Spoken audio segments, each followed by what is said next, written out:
Eric out of the Chicago Tribune here at Lollapalooza. Day one is wrapping up in Grant Park. You can hear Lady Gaga behind me right now, wrapping up her set.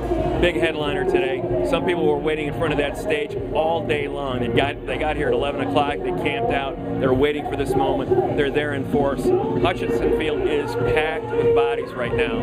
I don't even know what's going on the other side of the festival, because this is a huge festival right now. The Strokes are headlining at the opposite end of the park right now. Lollapalooza expanded to 115 acres this year, up from 80 last year. It is a much, much bigger festival just in terms of the amount of ground you have to cover in order to get from one end to the other. Same number of stages, 8 stages, same number of bands roughly over the 3-day weekend, about 130. Capacity for about 95,000 people, they say. They say they're not going to get that. Looking right around 75,000 per day this weekend if current totals hold pace. But with this beautiful weather, we may get even more. The point being, with the bigger festival, it seems more able to accommodate more people.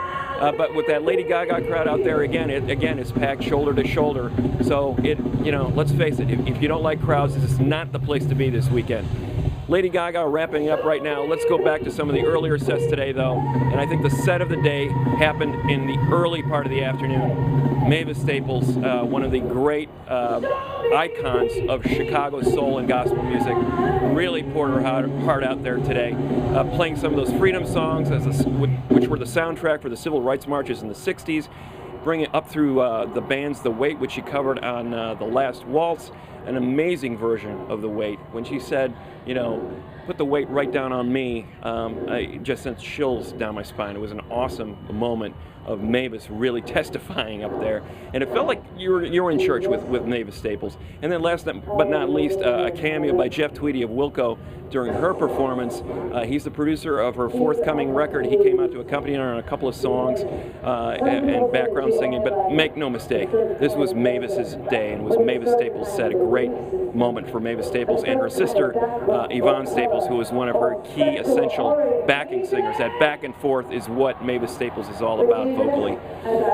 Devo reprising a lot of their greatest hits. They dispensed with their newer material pretty early in the set, and then it was the Devo that you know from those MTV era videos and before. Mongoloid, Are We Not Men, Whip It, right down to the hazmat suits and the energy domes on their heads.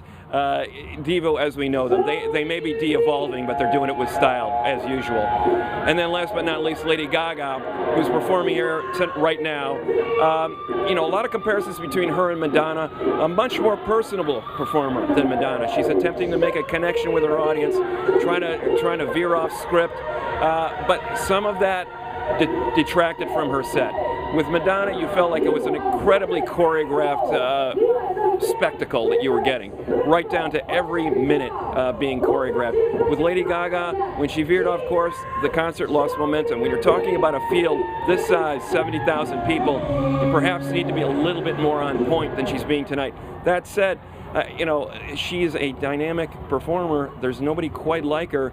The music itself is the most conventional part of her act. Everything else is completely unconventional. Even the way that she presents the so-called pop diva, presenting sort of an uglier, more controversial, more violent aspect of that persona than is commonly displayed. Again, tighter performance probably would have been required, but on this big stage, she kept reminiscing back on being on one of the smaller stages back in 2007. Quite a contrast between then and now. We're going to be back for day 2 of Lollapalooza tomorrow.